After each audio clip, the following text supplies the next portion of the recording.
Salam sejahtera untuk kita semua. Pelajaran sekolah sahabat dengan tema utama mengelola bagi sang guru sampai dia datang. Pelajaran ke-6, menyimpan harta di surga.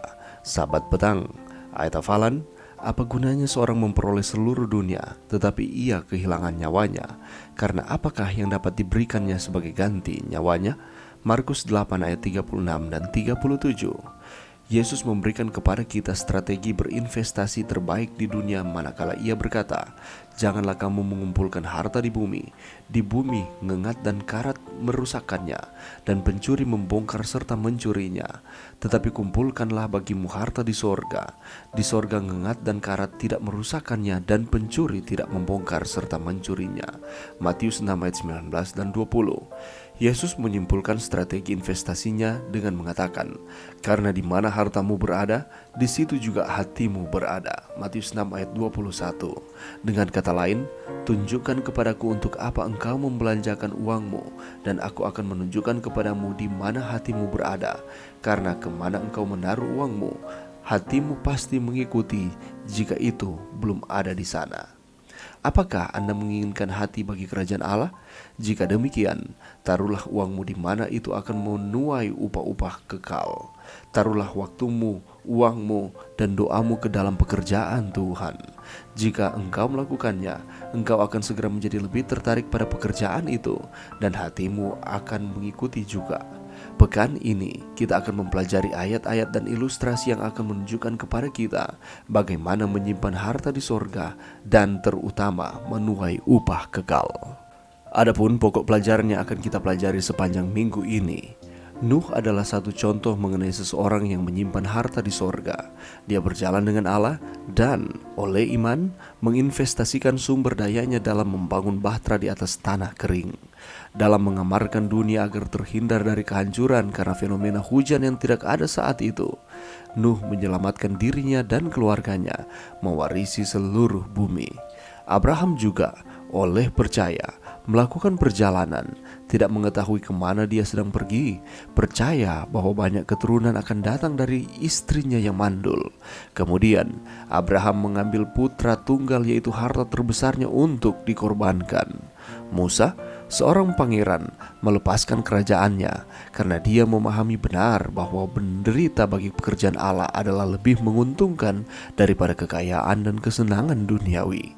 Tetapi cinta akan kekayaan dapat mencekik firman dari hati manusia.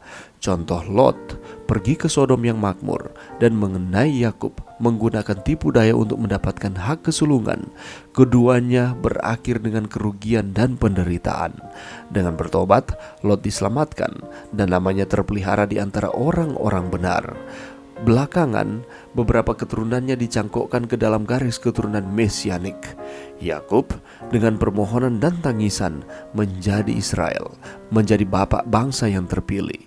Semua orang ini menang oleh iman, mengabdikan segalanya pada akhirnya untuk pekerjaan Tuhan. Hati kita juga harus dibaktikan. Sepanjang minggu ini kita akan mempelajari mengenai bagaimana caranya menyimpan harta di surga. Kita akan melihat pengalaman dari Nuh, bagaimana dia mendapatkan kasih karunia Tuhan ketika manusia sudah semakin bobrok. Tetapi Tuhan melihat bahwa Nuh berbeda dengan manusia lainnya, sehingga Tuhan menggunakannya untuk menyelamatkan baik keluarganya maupun hendak menyelamatkan orang-orang pada waktu itu.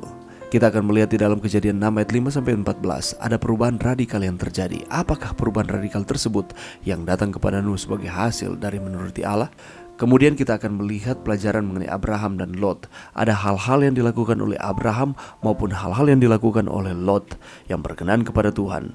Tetapi ada juga hal yang dilakukan yang tidak berkenan kepada Tuhan. Keputusan-keputusan yang dibuat yang tidak sejalan dengan keinginan Allah. Kita akan melihat di dalam Kejadian 12 ayat 1-3. Di sana ada statement mengenai seluruh bangsa di bumi diberkati. Bagaimanakah sehingga mereka dapat diberkati sebagai hasil dari dan penerimaan pada janji yang diberikan kepada Abraham? Ketika kita membaca di dalam Kejadian 13 ayat 10-12, faktor-faktor rasional apakah yang telah membawa Lot membuat keputusan sehingga ia memutuskan untuk tinggal di Sodom dan Gomora? Dan apa pelajaran yang bisa kita dapatkan dari kehidupan Lot di Sodom dan Gomora? Di dalam pelajaran kita juga sepanjang minggu ini kita akan melihat pengalaman kehidupan dari Musa. Bagaimana dia hidup di Mesir sampai pada akhirnya dia memutuskan untuk keluar dari fasilitas-fasilitas yang diberikan kepadanya sebagai pangeran Mesir. Dan dia hidup di padang gurun dan pada akhirnya Tuhan menggunakannya dan ia harus kembali lagi ke Mesir. Dan apa pelajaran yang bisa kita dapatkan dari pengalaman Musa ini? Untuk mendapatkan jawaban-jawaban dari pertanyaan-pertanyaan ini, mari kita meluangkan waktu walaupun hanya sejenak setiap hari di tengah-tengah kesibukan saudara dan saya untuk mempelajari pelajaran sekolah Sabat, sehingga kita akan terus dikuatkan, kita akan terus setia kepada Tuhan di dalam setiap kehidupan kita. Mari berdoa. Terima kasih Tuhan atas firman-Mu pada saat ini dan bantu kami Tuhan untuk kami dapat mempelajari pelajaran sekolah Sabat, pelajaran yang ke-6, sehingga kami akan terus setia kepada Tuhan dan kami terus menyadari bahwa Tuhan tidak pernah meninggalkan kami. Ini doa kami di dalam nama Yesus. Amin.